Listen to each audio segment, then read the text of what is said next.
تبارك الذي بيده الملك وهو على كل شيء قدير الذي خلق الموت والحياة ليبلوكم أيكم أحسن عملا وهو العزيز الغفور.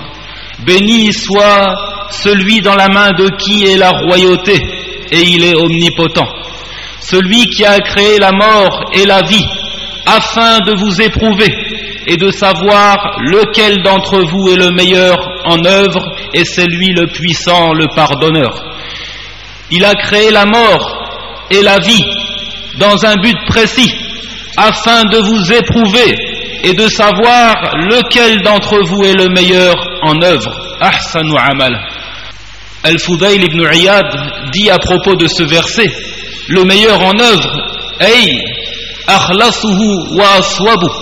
Le meilleur en œuvre, c'est-à-dire l'œuvre qui est faite avec le plus de sincérité, et l'œuvre qui est la plus vraie, c'est-à-dire la plus en conformité avec les enseignements du prophète Muhammad sallallahu alayhi wa sallam. La meilleure des œuvres, c'est celle qui est faite strictement pour satisfaire Allah subhanahu wa ta'ala, qui n'est pas faite avec une part d'ostentation pour plaire aux créatures. Voilà la meilleure des œuvres. Allah dit وَمَا أُمِرُوا إِلَّا لِيَعْبُدُوا اللَّهَ مُخْلِصِينَ لَهُ الدِّينَ حُنَفَاءَ وَيُقِيمُوا الصَّلَاةَ وَيُؤْتُوا الزَّكَاةَ وَذَلِكَ دِينُ الْقَيِّمِ. Allah dit, il ne leur a été commandé que de vouer un culte pur à Allah, que d'adorer Allah en lui vouant un culte pur et sincère, puis d'établir la prière et de verser l'aumône. Voilà la religion de la droiture. C'est donc une condition pour qu'Allah agrée nos actions, que notre œuvre soit faite sincèrement pour lui, dépourvue de toute ostentation, dépouillée, purifiée de toute forme d'association. Allah dit également que l'œuvre n'est bonne que si elle est faite en conformité avec les enseignements du prophète Muhammad sallallahu alayhi wa sallam. Donc deux conditions, chers frères, pour qu'Allah agrée nos actions. La sincérité de l'intention, d'une part, innamal a'malu binniyat wa innama likulli imri'in ma nawa. Les actes ne valent que par les intentions, et chacun n'aura pour lui que en fonction de ses intentions. فَمَنْ كَانَتْ هِجْرَتُهُ إِلَى اللَّهِ وَرَسُولِهِ فَهِجْرَتُهُ إِلَى اللَّهِ وَرَسُولِهِ. Celui qui émigre pour Allah et son messager, alors son émigration sera comptée comme telle pour Allah et son messager. وَمَنْ كَانَتْ هِجْرَتُهُ لِدُنْيَا يُصِيبُهَا أَوْ امْرَأَةٍ يَنْكِحُهَا فَهِجْرَتُهُ إِلَى مَا هَاجَرَ إِلَيْهِ. Quant à celui qui émigre dans le but d'acquérir des biens mondains ou dans le but de marier une femme, alors son émigration sera comptée comme telle. La pureté de l'intention, c'est une première condition. Deuxièmement, que l'acte soit en conformité avec les enseignements du prophète sallallahu alayhi wa sallam. C'est pourquoi le prophète dit Man amila amalan laysa alayhi amruna fahuwa rad. Il dit également Man ahdatha fi amrina hadha ma laysa minhu fahuwa rad. Celui qui innove dans notre ordre-ci, c'est-à-dire la religion, ce qui n'en fait pas partie, alors son œuvre se voit rejetée. Certains pourraient dire c'est celui qui innove, c'est celui qui est à l'origine de l'innovation dans la religion. Quant à ceux qui n'ont fait qu'imiter aveuglement, alors cela ne les concerne pas. Non, parce que dans l'autre version il dit Man amila amalan laysa alayhi amruna fahuwa rad. Celui qui fait une œuvre qui ne relève pas de notre ordre, cette œuvre se voit rejetée. Voilà donc les deux conditions qu'Allah a citées expressément dans le verset فَمَنْ كَانَ يَرْجُو لِقَاءَ رَبِّهِ فَلْيَعْمَلْ عَمَلًا صَالِحًا وَلَا يُشْرِكْ بِعِبَادَةِ رَبِّهِ أَحَدًا. Que celui donc qui espère la rencontre de son Seigneur fasse de bonnes œuvres et qu'il n'associe personne dans l'adoration de son Seigneur. Des bonnes œuvres en conformité avec les enseignements du prophète sallallahu alayhi wa sallam. Il dit Sallu kama ra'aytumuni usalli. Priez comme vous m'avez vu prier. Khudhu anni manasikakum. Prenez de moi les rites du pèlerinage.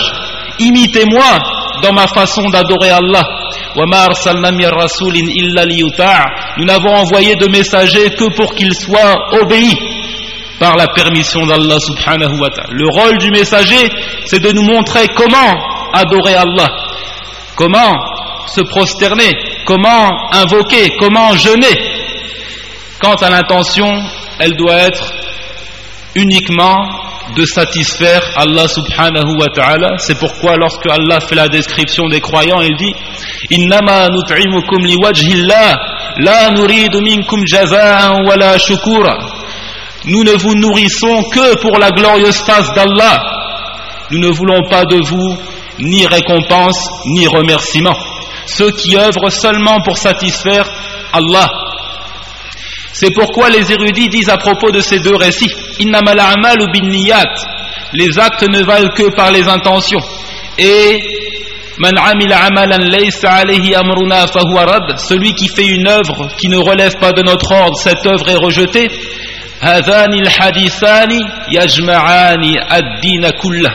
Ces deux récits regroupent toute la religion. Toute la religion est résumée dans ces deux récits. Les actes ne valent que par les intentions. L'œuvre qui n'est pas conforme à l'enseignement de Muhammad sallallahu alayhi wa sallam se voit rejetée. Le premier récit constitue la balance avec laquelle on va peser la validité des actes en fonction de ce que contiennent les cœurs, en fonction de l'intention. Le deuxième récit, c'est la balance qui permet de juger de la validité des actes en fonction du comment de leur réalisation. Chers frères, je vous encourage donc à purifier l'intention d'une part et à conformer vos œuvres à celle de Muhammad sallallahu alayhi wa sallam. Ceux qui s'opposent, et cela, c'est ça qui est la concrétisation du témoignage. La ilaha illallah, Muhammadur Rasulullah sallallahu alayhi wa sallam. La ilaha illallah, nul ne mérite l'adoration excepté Allah. Pas de divinité vraie excepté Allah. C'est-à-dire vouer toute forme d'adoration à Allah seul, sans associé. El-Ilah, c'est l'adorer. En aucun cas, El-Ilah ne veut dire le créateur. C'est pourquoi c'est une erreur de traduire le témoignage par pas de créateur en dehors d'Allah. Non, pas de divinité en dehors d'Allah. C'est pourquoi Allah dit وَلَئِنْ سَأَلْتَهُمْ مَنْ خَلَقَ السَّمَاوَاتِ وَالْأَرْضَ لَيَقُولُنَّ اللَّهُ. Les Arabes, eux, croyaient fermement que Allah est lui seul le créateur. Mais ça n'a pas fait pour eux, pour autant, des croyants.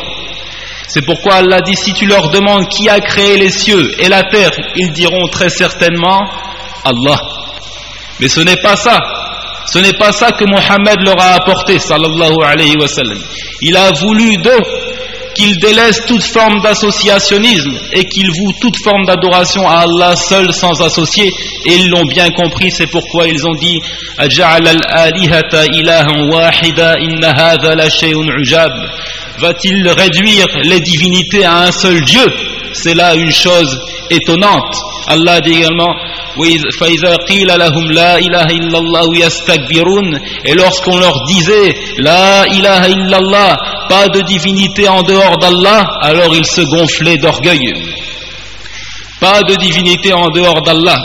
C'est pourquoi nous avons été créés, pour que nous vouions toute forme d'adoration à Allah seul, sans associé. Et tout naturellement, celui qui reconnaît qu'Allah est son créateur, qu'Allah est le nourricier, le gérant de cet univers, tout naturellement il doit vouer l'adoration à Allah.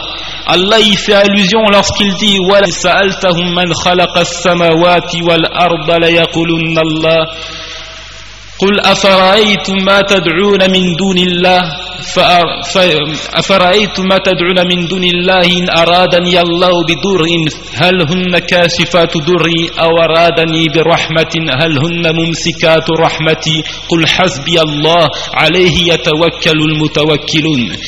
Si tu leur demandes qui a créé les cieux et la terre, ils diront très certainement Allah. Dis, voyez-vous, si Allah me voulait quelque mal, est-ce que ces divinités-là pourraient empêcher ce mal de me toucher? Et si Allah me voulait quelque miséricorde, pourrait-elle retenir sa miséricorde? Dis, Allah me suffit. c'est en lui que placent leur confiance ceux qui placent leur confiance. Allah nous suffit, chers frères, lui seul peut nuire, lui seul peut profiter. C'est vers lui donc tout naturellement que l'on doit se tourner pour invoquer, supplier et demander tout ce dont on a besoin. Non pas un ange, non pas un prophète, non pas un supposé élu de Dieu, mais Allah seul sans associé.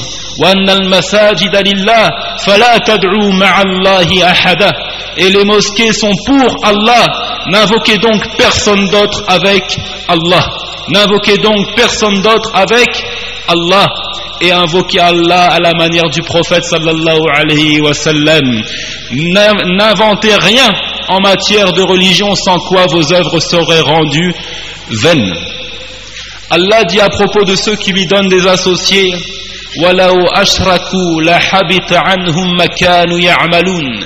Et s'ils avaient associé à Allah d'autres divinités, alors tout ce qu'ils auraient fait aurait été rendu vain. Celui qui donne un associé à Allah, toutes ses œuvres sont nulles, il ne trouve absolument rien au jour de la résurrection.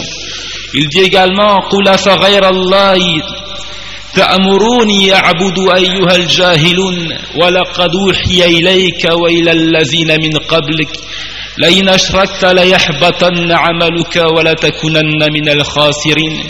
Dis, est-ce un autre qu'Allah que vous me demandez d'adorer, ô vous les ignorants? Nous t'avons certes révélé, ô Muhammad, à toi et à ceux qui t'ont précédé, que si tu donnais un associé à Allah, alors tes œuvres seraient rendues nulles. Elles seraient vaines et tu serais très certainement dans l'au-delà au nombre des perdants. De plus, celui qui donne un associé à Allah, Allah ne lui pardonnera jamais s'il meurt dans cet état. Allah dit: Inna Allah la yaghfiru wa yushraka bih wa yaghfiru ma duna dhalika liman yasha. Allah ne pardonne pas qu'on lui donne un associé. En dehors de cela, il pardonne à qui il veut. Et enfin, sachez, chers frères, que celui qui donne un associé à Allah, il se verra interdire l'entrée au paradis. Innahu man yushrik billah faqad harrama Allahu alayhi al-jannah wa ma'wahu an-nar wa ma lidh-dhalimin min ansar.